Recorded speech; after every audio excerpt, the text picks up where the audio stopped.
Vous allez bien? Oh, il y a juste Sacha qui va bien. Un petit peu, même.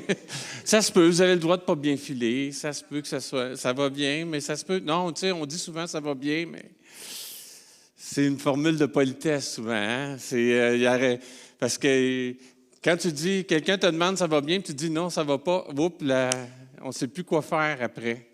Parce qu'on ne nous a pas préparés à ces choses-là. Trop de questions qui suivent, exactement. Mais, je vous mentirais de dire que pour moi, ça va super bien ces temps-ci, si je suis vraiment sincère. Puis je presse pas un message où le sujet de la sincérité n'est pas là.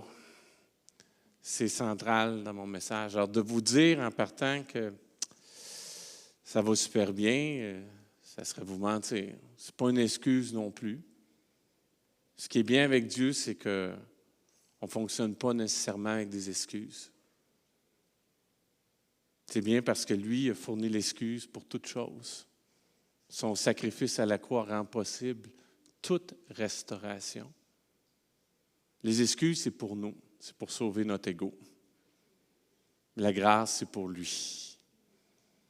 La restauration, c'est pour lui. La transformation, c'est pour lui. Puis il y a une libération à laisser tomber les masques. Amen. Amen. Attends. Attends. On va parler de ce qu'il y a derrière le masque. C'est ça qui rend difficile de faire tomber les masques. C'est ce qu'il y a derrière le masque. C'est pas toujours plaisant. Ça ne fait pas toujours du bien. J'ai venu pour ça. En fait, j'ai 2 titres pour mon message. Un titre plus général, c'est central. On parle de Jésus. Je vous relate un passage dans le Sermon sur la montagne. C'est Jésus qui parle. C'est ses enseignements. C'est central. Il amène quelque chose de vraiment révolutionnaire. Et vous allez voir que c'est un passage qu'on peut lire de façon... il n'y a pas beaucoup de mots. On peut le lire d'une façon distante, pas comprendre toute la profondeur qu'il y a dans ces passages-là. Si ça s'est rendu jusque nous, si l'enseignement du Sermon sur la montagne, ça s'est rendu jusque nous, c'était pas juste seulement pour les gens qui étaient là, sur le bord du lac de Galilée. Je suppose qu'il faisait beau, il ne devait pas pleuvoir, sinon il n'y aurait pas eu une foule, tu sais. L'endroit est beau, sur le bord du lac. Jésus, il prêche comme personne d'autre a prêché. Ces passages-là se sont rendus jusqu'à nous parce qu'il y a un message pour nous ici, aujourd'hui, maintenant. Il y a un contexte d'ensemble, il y a des gens à qui il s'adresse dans le moment présent, mais c'est Dieu qui parle. C'est Jésus qui parle. Et quand Jésus parle, il y a plusieurs choses en tête. Il est conjugué à plusieurs temps. Il est conjugué au passé, au présent, au futur. C'est quoi, combien il y en a de futur simple, futur composé? Il fait tous les temps. Il est conjugué à tous ces temps-là. Jésus, libérateur du jugement. Libérateur du jugement. Avez-vous besoin d'être libéré ce matin? Tu peux lever la main comme ça. Des fois, le poids de notre culpabilité est tellement grand que c'est juste le petit doigt qui peut lever. T'sais. Si les gens savaient comment je me sentais à l'intérieur, moi, je vais être sincère avec vous, je peux lever les 2 mains. J'ai besoin d'être libéré. J'ai besoin d'être libéré. 2e titre. Jésus, libérateur du jugement. Le titre, vraiment, ça c'est ce qu'il est. Ça, c'est notre réponse. C'est la réponse que je veux que vous puissiez avoir aujourd'hui. Que tu puisses dire en sortant d'ici, je suis libéré de mes billets. Je suis libéré de mes billets. Un billet, c'est quelque chose qui vient fausser notre perception des choses, vient fausser notre réalité. Nous, on est appelés à non seulement voir dans ce qui est naturel, on est encore plus appelé à voir dans ce qui est spirituel. Les choses visibles, les choses invisibles. Savez-vous quoi? Des fois, le spirituel, il est aussi pas mal très visible. Quand quelqu'un va bien spirituellement, ça se voit, tu n'as pas besoin d'un super gros discernement. Quand ça ne va pas, nos sens sont là. Nos sens sont là pour le percevoir. Ça se voit, ça s'entend. Des fois même, ça se sent. Hein? On est là comme ça se touche, ça se saisit. Dieu est bon, il nous a donné 2 sens. 2 yeux, 2 oreilles. On a un nez, mais avec 2 narines, 2 mains. Ça nous parle de notre dualité aussi. Ce qui va bien, ce qui va moins bien. Le vieil homme, le nouvel homme, les choses nouvelles. Dieu a fait toutes ces choses-là pour nous parler aussi de nous-mêmes. Il nous a créés, il savait qu'on était pour faillir, il avait déjà un plan pour nous racheter, pour nous rétablir. Le Dieu qui fait la différence. On est dans un grand thème cette année, le thème de la métamorphose. Ma prière, c'est qu'après ce message, je vais faire un appel, il va y avoir une vidéo qui va être présentée pendant l'appel. Je vais vous expliquer le contexte du vidéo. L'idée, c'est que ça ouvre une porte à votre métamorphose. Dieu nous appelle à être métamorphosés non seulement pour nous-mêmes, mais encore plus pour les gens autour de nous. Être changé pour pouvoir être ce qu'il est sur terre. Quand Jésus est sur terre, à chaque fois qu'il a été sur terre, toutes les histoires qu'on nous raconte de Jésus, c'est un Jésus qui change les vies. Il nous a dit, allez. Qu'est-ce qu'il nous a dit? Allez, recevez ma grâce? Non, allez. Faites de toutes les nations des disciples. Répétez ce que j'ai fait avec vous. Il y a une clé importante pour que tu puisses entrer dans tout ce à quoi Dieu t'appelle dans le message que j'ai aujourd'hui. C'est un verset très simple, un verset super simple, très imagé, que tu ne peux pas oublier. Quand tu vas y penser, ça va t'aider. Ça va te permettre d'entrer. Ça va te permettre d'ouvrir tes yeux spirituels. Ça va te permettre de marcher en nouveauté de vie et ça va te permettre d'affecter de façon positive. Alors que toi, tu es relevé, de relever d'autres. Alors que toi, tu es consolé, de consoler d'autres. Alors que toi, tu es guéri, de répandre la guérison. Alors que toi, tu es en paix, d'être une source de paix, une source d'eau vive alors que toi, tu es rafraîchi. Parce que notre monde est sec, est brisé, est souffrant, est déconnecté et a besoin de gens à l'image de Jésus. Ils ont besoin de rencontrer Jésus et la personne par laquelle ils vont le voir, c'est toi, c'est moi, c'est nos enfants, c'est nos amis, c'est cette Église. Amen. Petite introduction. Le passage que je vais vous lire, c'est dans l'Évangile de Matthieu, Sermon sur la montagne. Hein? Il y a un patinet qui vient d'arriver, là. Sermon sur la montagne, Matthieu, 7e chapitre, versets 1 à 5. Vous allez voir que c'est tout le contexte qui amène je vais expliquer ça après, ce que c'est ce genre de choses-là. C'est une bébite un peu bizarre. On peut l'expliquer avec des termes occidentaux, mais il y a une réalité très orientale dans ce qui est déclaré ici. Je vais vous lire le passage. Matthieu, 7e chapitre, versets 1 à 5. C'est en plein milieu du Sermon sur la montagne. Voici ce que Jésus déclare. « Ne jugez pas afin de ne pas être jugés. Quand on vous jugera de la manière que vous aurez jugé et on utilisera pour vous la mesure dont vous vous serez servi. Pourquoi vois-tu la paille qui est dans l'œil de ton frère et ne remarques-tu pas la poutre qui est dans ton œil? » Il y a certaines versions vont dire l'écharpe dans l'œil de ton frère, la poutre qui est dans ton œil. Ou comment peux-tu dire à ton frère, laisse-moi enlever la paille de ton œil alors que toi, tu as une poutre dans le tien. Marche forte, hein? Aïe, aïe! Hein, si vous l'entendez pour la première fois, tu dis, wow, Jésus, il va, il nous marque, là. Là, il semble qu'il n'y a pas beaucoup de place pour une poutre dans nos yeux, hein, dans nos yeux. Hein? Puis, si tu as une poutre dans tes yeux, tu n'as pas beaucoup de place pour voir non plus avec la poutre dedans. Alors, c'est une image forte. C'est voulu, c'est voulu. Jésus sait ce qu'il fait. Hypocrite. Enlève d'abord la poutre de ton œil. Alors, tu verras clair pour retirer la paille de l'œil de ton frère. C'est le message qu'on a ce matin. Amen. Alors là, vous allez peut-être dire Amen. Tantôt, vous allez peut-être dire aïe aïe. Tu peux dire aïe aïe. Tu peux dire aïe aïe.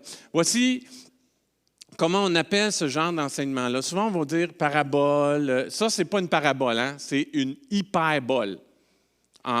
Mais ça, c'est un terme philosophique grec. Hyperbole. C'est pas comme quelqu'un de très bolé, hein? C'est comme une exagération. Tu sais, parabole, c'est une comparaison. Une comparaison exagérée. Mais ça, c'est notre culture occidentale, mais Jésus est juif et dans une culture juive, il relate, vous allez voir tantôt, une histoire qui est connue. La paille puis la poutre, c'est connu des gens qui l'entendent. Il n'a pas sorti ça de nulle part. Il relate ça. Et lui, ce qu'il fait, c'est ce qu'on appelle en hébreu un massal, qui signifie une comparaison. Une vérité qui enseigne par des images frappantes et des contrastes extrêmes. Les paraboles, c'est un petit peu comme ça, une histoire pour nous parler de quelque chose. Mais là, on est... Connaissez-vous des Juifs un peu? Oui, hein? Il y a beaucoup d'humoristes chez les Juifs, hein? Ils ont un sens de l'humour. Ils savent amener le ridicule. Ils sont vraiment dans l'extrême. Et puis, il y a certaines cultures que tu as ça aussi un peu, hein? Quand il n'y a pas de nuance en hébreu. Des fois, il n'y a pas... C'est tout ou rien. Hein? Tout ou rien. Ça, des fois, ça fait parler à certaines mères. Dans certaines cultures aussi, tu as moins de nuances qui se passent un petit peu. Hein? C'est tout ou rien. Puis là, tu peux voir l'image d'une belle-mère. Hein? Tu es le dernier, tu sais, t'es le dernier raté. Puis là, tu as toujours ces images-là de la mère juive là, qui est comme sur le dos de ses enfants, qui est très dure. Il y a ça, là, c'est très extrême. C'est extrême. C'est cette culture-là. On amène un point, c'est tout ou rien. Puis là, il faut comprendre que faut nous qu'on saisisse les nuances un petit peu en arrière de tout ça. Mais il y a quelque chose de culturel. Il y a un but. Puis ça nous marque aussi. Quand on fait une comparaison, on dit, aïe, aïe, une poutre dans l'œil, la paille, tu sais, c'est assez extrême, ça nous marque, ça va te rentrer dans la tête. Jésus sait ce qu'il fait. Il amène cet enseignement-là, il amène cette image-là, ce massal-là, pour que ça reste dans ta tête. Que tu y penses. Et moi, trop longtemps, j'ai lu ce passage-là en ayant en tête que c'est pour quelqu'un d'autre. Que c'était pour ces Juifs-là à qui il l'enseignait. Que c'était pour ces gens-là qui étaient là. C'était pour les pharisiens qui étaient là. Hein? Il doit y avoir des pharisiens, il y a toujours des pharisiens. Quand Jésus enseigne, il y a toujours des pharisiens, toujours quelqu'un qui chiale, qui n'est pas content, qui est là sur la loi. On dirait qu'il y a tout le temps, s'il y a quelqu'un qui n'est pas d'accord, c'est un pharisien. Hein? Mais c'est pour nous. Ce message-là est pour nous. Ce message-là est pour l'Église. Souvent même, quand il fait ses enseignements, il reprend les disciples et il leur dit, regarde là, c'est vague pour eux autres, mais le message n'est pas juste pour eux. Il est pour eux, mais il n'est pas juste pour eux. Ils ne peuvent pas comprendre tout de suite. Là, je vous paraphrase là, ce qui explique à ses disciples, mais à vous, je vous l'explique, c'est quoi? Qu'est-ce que je veux dire? Puis il amène toujours cette notion-là du royaume. Ce passage-là nous parle du royaume de Dieu, de la réalité spirituelle, de comment on rentre vraiment dans la liberté du jugement, dans la liberté de la grâce qu'on a en Jésus-Christ. Ça nous parle de ça. C'est caché là-dedans. Mais pour nous qui avons la révélation de qui Jésus est, c'est une compréhension complètement différente. Voici comment il commence son enseignement. Jésus dit, Ne juge pas. Il commence ça tout de suite comme ça. Il commence tout de suite son enseignement, ne jugez pas. Ne juge pas. Ne jugez pas afin de ne pas être jugé. Ne jugez pas afin de ne pas être jugé. Savez-vous quoi? Moi, j'ai lu le texte original, ça, j'aurais été capable de le traduire. C'est 5 mots, c'est un mot ne pas, puis un verbe, juger en grec, avec un temps présent, puis il y a un petit mot de transition afin de, puis juger dans le futur. Tiens, ne pas juger dans le futur. Ça, j'aurais été capable de le traduire. Vous voyez, je suis officiellement un traducteur de la Bible. J'aurais arrivé à exactement la même traduction qu'eux. Ne jugez pas. Ne juge pas afin de ne pas être jugé. Pas de crino maintenant, pas de jugement. Crino, c'est un terme. Pas de jugement maintenant pour éviter le crino futur. Pas de séparation maintenant, pas eux et moi, pour éviter la séparation future. Est-ce que ça ne parle pas de grâce, ça? Est-ce que ce n'est pas Jésus-Christ dans tout ce qu'il est? Est-ce que ce n'est pas ça pourquoi il est venu? Il est venu pour prendre ce jugement-là. Il a dit, c'est fini. C'est fini le jugement. C'est fini. Mais il s'adresse à des gens qui vivent dans un monde réglementé, segmenté, où tous les membres de la société sont jugés. Tout est gradé, hein? Il y a ceux qui sont très simples, puis il y a ceux qui gardent les brebis, qui ne peuvent pas aller au temple, puis qui sentent le crottin de brebis. Tu sais, puis il y a toute une hiérarchie. Tout est jugé. On est constamment... Ça, c'est les gens à qui il s'adresse. Les femmes ont peu de paroles, ont peu d'importance. Elles sont importantes si elles donnent des enfants, si elles sont mariées dans la lignée. Les gens qui sont... Si tu es riche, tu es en santé, c'est parce que tu es sûrement enceinte. Dieu a fait quelque chose pour toi. Si tu es malade, c'est quoi le péché que tu as fait ou le péché que tes parents ont fait, ton grand-père, ton cousin, quelque part, il a péché. Il y a quelqu'un qui a fait quelque chose de mal. Si vous avez des doutes, lisez le livre de Job. Ça parle juste de ça, tout le long. Tout le long. Job, tu as tout perdu, tu as sûrement fait quelque chose. Dieu protège ceux qui l'aiment. Ils vivent dans un monde de jugement. Ils ont soif de quelque chose d'autre. Ils entendent que Jésus enseigne quelque chose qu'on ne leur a jamais enseigné. Il y a toutes sortes de règles à suivre. Ils sont au pinacle, au sommet des règles juives à suivre. Tous les trucs, les dîmes, toutes les affaires qu'ils ont à suivre. C'est comme ça qu'on se rapproche de Dieu. Lui, il dit, non, c'est fini, ça, plus de jugement. Plus de jugement. Il n'y en a plus. On ne juge pas maintenant. Aujourd'hui, maintenant, c'est fini, ce jugement-là, parce que ça fait juste amener une condamnation plus tard. Il n'y a aucun espoir. La loi, c'est la mort. C'est ça qu'il dit indirectement. Savez-vous quoi? Nous aussi, on vit dans un milieu, on vit dans une humanité déchue qui applique naturellement un jugement constant. Constant. Et qui amplifie les biais, qui nous éloignent de Jésus et de la réconciliation avec le Père. C'est ça dans le monde dans lequel on vit. Et savez-vous quoi? Plus on a de technologie, pire c'est. La technologie fait juste amplifier ça. Avant, le monsieur, il chialait dans son coin. Maintenant, il y a un réseau social. Il peut faire une vidéo. Il peut cracher ça à la planète. Ils peuvent envoyer des commentaires. On peut faire des choses incendiaires. C'est fou. Le mal était là avant. On fait juste l'amplifier. Certains des mécanismes de la chute qui prennent place, là, qui nous jugent, c'est la polarisation. Hein? Tout est polarisé. Moi, je suis comme ça. Moi, j'ai raison. Tu as tort. Il n'y a pas de nuance. L'image de soi avant tout. On a des filtres maintenant, on est plus beau qu'on n'a jamais pu être. Tu as certains filtres, tu te dis, wow, a changé la personne. Non! Pas du tout. Tout artificiel. L'image. Là, on rit parce que je vous donne des exemples. Mais des fois, c'est beaucoup plus subtil que ça.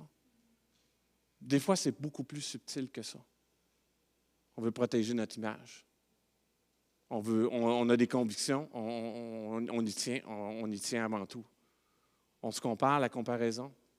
Les réseaux sociaux, c'est rendu la malédiction de la comparaison. Hein? C'est déprimant. Toi, tu vis une journée difficile, tu regardes Personne qui... Même ceux qui font... Même si c'est grandiose, c'est une journée difficile, grandiose, c'est déprimant. S'ils le font, ils ont un beau vidéo sur la journée difficile qu'ils ont eue, c'est un super beau contenu. Toi, tu es là, je suis dans mes poches, même dans tes malheurs, tes poches. Là, tu vois les réussites des autres. Toute une façade. Toute une façade. L'émotivité, l'indignation, on est surchargé d'informations. On n'a jamais eu autant de choses, puis on n'a jamais été autant isolé. Pareil. Un monde de jugement. Nous aussi, on est dans ce monde-là de jugement. Puis aujourd'hui, Jésus dit, ne juge pas, afin de ne pas être jugé. Tous ces mécanismes charnels ont des effets vicieux sur nous. Hein? Tout ce qui nous entoure a des effets vicieux sur nous. On a la perte d'humilité, la fermeture à la correction, la fragilisation d'identité, l'orgueil, la honte, l'insécurité, la dureté du cœur, la perte de discernement. Tout ça prend place dans nos vies. Là, Jésus dit non, on arrête ça, on ne juge pas maintenant, on arrête ça tout de suite pour pas que ça se manifeste, ça reste encore dans le futur. Il nous dit tout de suite après, change de mesure. Change de mesure. Matthieu 7, verset 2. Car on vous jugera de la même manière que vous aurez jugé et on utilisera pour vous la mesure dont vous vous serez servi. Là, il y a un passage qui est caché ici. Là. Il y a une notion qui est cachée. Quand on parle de mesure, c'est ailleurs, quand on parle de mesure, c'est la grâce, la générosité, la mesure que tu prendras, ça sera la mesure qui sera versée sur toi. Mais là, ça nous parle, on est dans un espace où il y a tout de suite jugement, puis il dit non, change. Prends une mesure, la mesure que tu vas prendre. La mesure, le mètre. Parce qu'en grec, c'est ça, c'est le mot métron, c'est le mot dans lequel qu'on a fait le mètre à mesurer, la distance qu'on a fait avec ça. On vous jugera vous-même de la manière que vous serez jugé. On utilisera pour vous la mesure dont vous serez servi. Moi, je comprends cette affirmation-là, dans ce texte-là, que c'est une affirmation neutre en fonction de la nature du jugement et de la mesure, le mètre que tu fais. Si tu amènes la grâce, c'est la grâce qui va être déversée dans ta vie. Si ta mesure est à la mesure de Jésus-Christ, c'est cette même faveur-là qui va être déversée dans ta vie. La loi exercée sur les autres nous condamne nous-mêmes, alors que la grâce exercée sur les autres amène la bénédiction et l'abondance. Ne vous découragez jamais de faire grâce. Ne vous découragez jamais d'être comme Jésus, ne vous découragez jamais d'être à son image. Parce que cette grâce-là amène une bénédiction et de l'abondance. Amen. Là, maintenant, on va rentrer dans la yoï. Parce que je pourrais m'arrêter là, tu sais. Pêche pas, OK, ça va. Compris. Je veux la grâce, je veux la grâce, je veux la grâce. OK. On va pas amener le jugement, on va exercer ce que Jésus a fait, partager son amour, tout ça. Oui, OK, on va être capable. C'est ça que je veux. Maintenant, l'obstacle. Qu'est-ce qui nous empêche de le faire? Arrête, ne juge pas. Change de mesure. Reconnais ton péché. Reconnais ton péché. Matthieu 7, versets 3 à 4. C'est deux questions. Je lis la question, pose-la à toi-même. C'est à toi qui la pose ce matin. C'est à toi que Jésus pose cette question. Pourquoi vois-tu la paille qui est dans l'œil de ton frère? Et ne remarques-tu pas la poutre qui est dans ton œil? Ou comment peux-tu dire à ton frère, laisse-moi enlever la paille de ton œil alors que tu as une poutre dans le tien? Dieu te parle de ta poutre ce matin. Le sujet du texte, ce n'est pas la paille ou les écharpes dans l'œil des autres. Ce n'est pas l'avancement du royaume des autres, la restauration des gens autour de toi. Il dit, wow, on commence avec toi. Il y a une poutre. Il y a une poutre dans ta vie. Carl, il y a une poutre dans ta vie. Carl! Je ne vous nomme pas, là. Je le prends personnel. Il y a une poutre dans ta vie. Qu'est-ce que tu fais avec la poutre? Tu fais quoi avec la poutre? Tu fais quoi? Jésus est quelque chose. Dieu est vraiment quelque chose. Moi, je suis vraiment tombé par hasard là-dessus. Je vais vous citer un passage qui n'est pas de la Bible. Et demande-moi pas d'aller chercher plus loin. C'est un passage qui est du Talmud. Du Talmud. Le Talmud, oui, dans le Talmud, il y a l'Ancien Testament, c'est des textes juifs. Dans le Talmud aussi, il y a, je ne sais même pas si je le prononce comme, c'est-tu Talmud, David? Talmud, OK, tu vois, je ne le prononçais même pas bien. C'est pour dire comment j'ai zéro expertise là-dedans. Comment je suis tombé là-dessus, je pense que c'est Dieu qui a permis que je le trouve. Le Talmud, c'est des enseignements. Ça a été compilé après la destruction du temple.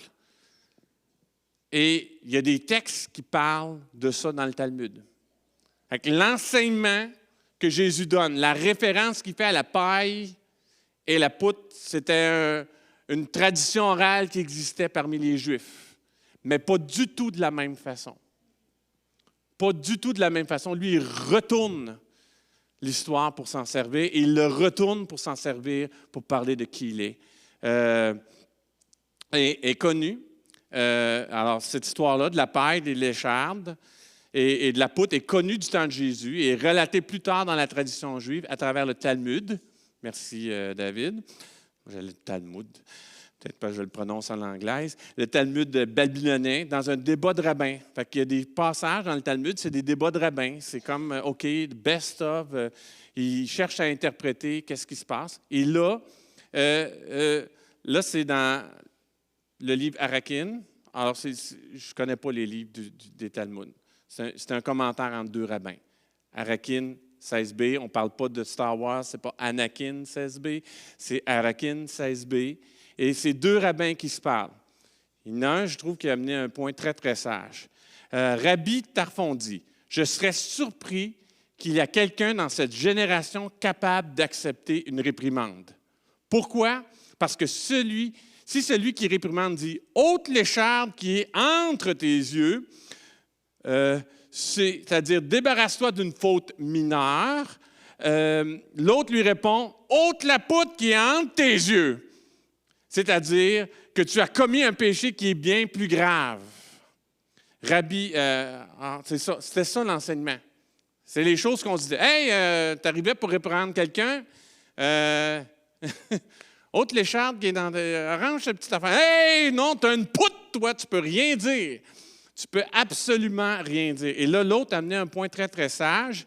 C'est Rabbi Eliezer ben Hillel dit « Je serais surpris qu'il y ait quelqu'un dans cette génération qui sache réprimander correctement sans embarrasser la personne qui le réprimande. » Fait que lui, il amène cette notion-là que les gens ne sont pas ouverts à la réprimande parce que quand on les réprimande, bien, toi, tu es pire que moi, tu n'as rien à me dire. Puis l'autre dit, ouais, mais peut-être que, puis là, il se souvenait de sa mère, peut-être qu'il dit, arrange ça, peut-être qu'elle ne s'y prend pas bien. Peut-être que les gens ne s'y prennent pas bien quand ils viennent amener des réprimandes. Puis là, ça revient avec une taxe à l'augmentation. Hein? Tu n'as pas à me parler, toi, tu as une poutre. Mais regardez, c'est entre les yeux, ce n'est pas dans les yeux. Jésus retourne cette histoire-là. Il amène une réalité spirituelle. C'est que le péché vient bloquer notre vision. Notre vision spirituelle est complètement bloquée par ces choses-là. Les petits péchés nous font voir trouble. Des fois même peuvent carrément, si c'est une écharpe dans l'œil, c'est dangereux, peuvent carrément attaquer notre vue. Mais que les structures, les péchés dans lesquels qui sont fondamentaux chez nous, les poutres, ils nous rendent complètement aveugles.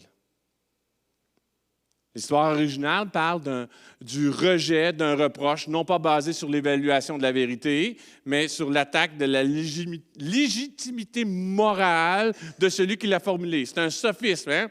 Tu peux avoir commis un gros péché, mais tu peux avoir raison sur le petit péché de la personne en face de toi. Ça n'a pas du tout rapport. Tu peux avoir raison. C'est pas parce que toi, tu es un grand pécheur. Moi, je suis un meurtrier, mais je ne peux pas t'accuser d'adultère parce que c'est pire, quoi. Si l'accusation est vraie, le terme est vrai. C'est un sophisme. C'est un sophisme logique. C'est un mécanisme de défense contre la culpabilité pour préserver l'estime de soi. Jésus retourne l'histoire et s'en sert pour nous ramener à notre propre état de pécheur. Jésus ramène le jugement à notre condition de pécheur. La comparaison détruit l'identité en Christ. Le jugement nous coupe des autres, donc de la grâce qui circule dans le corps. Le jugement, l'orgueil moral étouffe la repentance. La polarisation, l'indignation donne l'impression d'être du bon côté. La grâce devient inutile. Je ne suis pas le problème, ce sont les autres. Ce n'est pas moi, c'est eux. Le jugement des autres remplace l'examen de soi.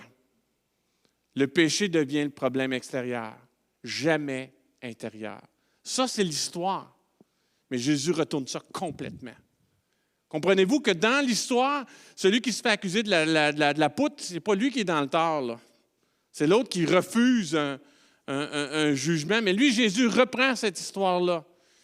Puis il ne met pas le truc entre les yeux, il le met dans les yeux. Tu as une vision, tu as un problème spirituel. Dans tes yeux, tu ne vois pas. Puis il retourne, puis il dit, le problème, ce n'est pas avec l'écharpe, c'est avec toi, avec ta poutre. Savez-vous quoi? La grâce ne peut pas être reconnue que par quelqu'un qui ne peut être reconnue en tant que tel que par quelqu'un qui reconnaît sa faiblesse. Que par quelqu'un qui reconnaît sa fiabilité. Sa faillibilité, pas la fiabilité, sa faillibilité, c'est l'inverse. Le fait qu'il est faillible. Le fait qu'il y a des besoins. Le fait qu'il y a des dépendances.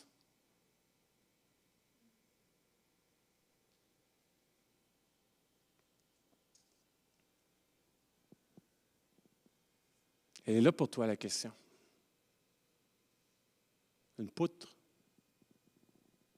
Vous savez que le terme qu'il utilise, poutre, c'est pas vraiment une grosse planche de bois, là, c'est vraiment structurel. Là. Je regarde LD parce qu'il est en génie civil. Tu sais, lui, quand tu vois des poutres, il sait de quoi je parle. Tu sais, c'est vraiment parce que le terme qui est utilisé, c'est porter. C'est un bout de bois qui porte. Structurel.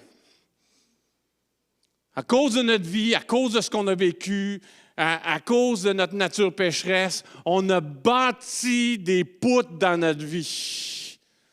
On a bâti des choses dans notre vie solides qui tiennent l'édifice et qui bloquent complètement notre vie spirituelle, qui nous amènent d'échec en échec en échec, qui nous blessent nous, qui blessent les gens autour de nous, qui nous font du mal à nous, qui font du mal aux gens autour de nous, qui blessent le corps de Christ, qui blessent partout, qui est constamment... Parce qu'on est avec, on s'en va, on ne voit pas, on ne le sait pas. C'est une poutre, c'est là.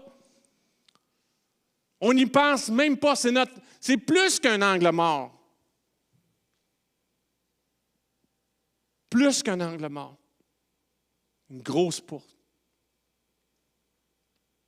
Jésus dit, commence par toi pour restaurer les autres. C'est mon dernier verset. Je vais faire un appel rapidement. On va être fini à 1h30. Commence par toi pour restaurer les autres. Matthieu 7, verset 5. Là, quand tu le lis en français, c'est rough. Hein? Hypocrite. Hypocrite. Il y a des mots sales en français. Ça, là, quand tu veux faire mal à quelqu'un, tu dis hypocrite. Ça a une forte connotation négative. C'est un niveau en bas de connotation négative, c'est lourd négativement quand tu dis hypocrite. En grec, c'est pas pareil. Il y a une teinte en français qu'il n'est pas présent en grec. Puis on a donné un mot grec parce qu'il n'y a pas de mot en araméen. Jésus a probablement parlé en araméen. Pas de mot araméen pour décrire ça. Mais en réalité, un hypocrite, c'est un comédien. Parce que les comédiens, dans le théâtre grec, ils ne jouaient pas face nue. Est-ce que vous avez déjà vu ça, les gens des gros masques? Là? Il y en a des masques grecs là, qui existent, là, avec une grosse barbe, là, avec les yeux pour la bouche, les gros yeux pour la bouche. Ils jouaient des personnages, ils jouaient des dieux, ils jouaient peu importe. Ça, c'est des hypocrites. C'est des comédiens. Des comédiens. Je ne veux pas que le mot hypocrite te bloque aujourd'hui. Vois-le comme un masque. Je ne t'accuse pas d'être hypocrite. Jésus ne t'accuse pas d'être hypocrite au sens francophone du terme. Il y a une teinte là-dessus. Il n'y a pas d'autre mot. C'est vraiment le mot, hein? C'est hypocritesse.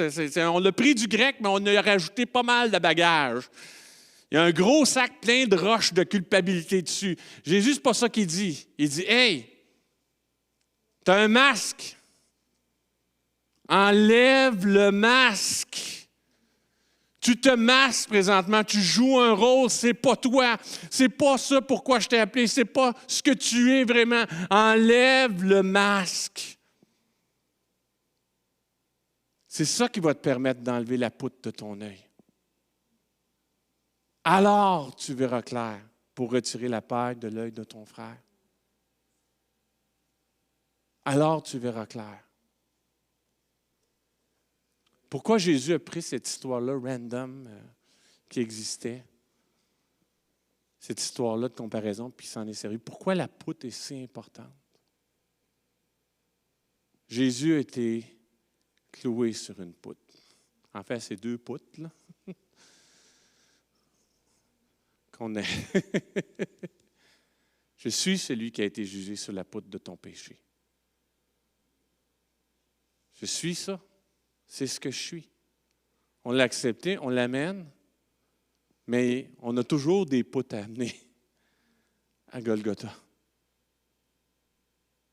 Si, alors que je parle maintenant, puis qu'il y a une culpabilité qui vient à l'intérieur de toi, tu te dis, « Wow, je ne sais pas qu'est-ce qui peut se passer. » C'est peut-être juste le symptôme que il y a quelque chose que tu ne vois pas. Si tu ne vois pas, c'est qu'il y a une poutre. S'il y a des aspects de ta vie, je ne comprends pas, je ne vois pas, je ne sais pas, Seigneur, c'est qu'il y a une poutre. La poutre est là.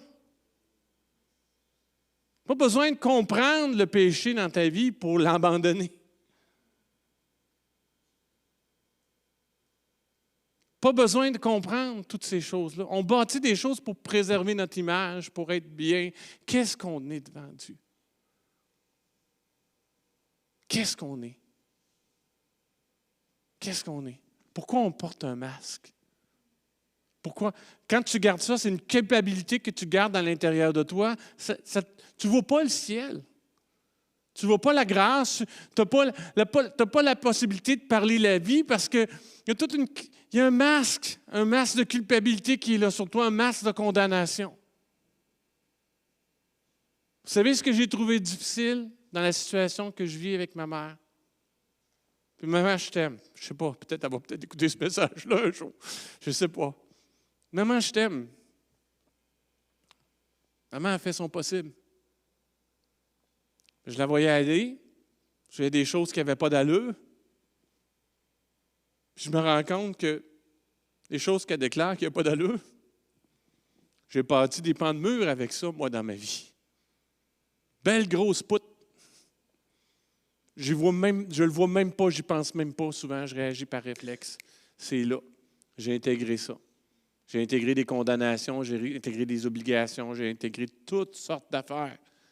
Je suis venu à Jésus, mais je ne l'ai pas abandonné encore, cette chose-là. Je n'ai pas amené cette poutre-là encore. Je veux être libre de ça. Ma mère, je l'aime, mais elle est captive. Je ne veux pas rester captif de mon héritage. Je ne veux pas rester captif de mes choix, de mes erreurs, de mes manquements. Si ça a fait une poutre dans ma vie, si ça a bâti des choses dans ma vie, bien allez, on casse le mur, on enlève la poutre pour que ce soit Jésus qui bâtisse. On prend son petit bout de croix, Ah ouais, tu veux venir après moi? Prends ton petit bout de croix, prends ta poutre, puis suis-moi. Amène-la à Golgotha. Amène-la à Golgotha. Comment on veut représenter un Dieu qui restaure, qui guérit, qui ne juge pas quand on a tous ces jugements-là à l'intérieur, quand on porte tous ces failles-là, quand on a ces poutres?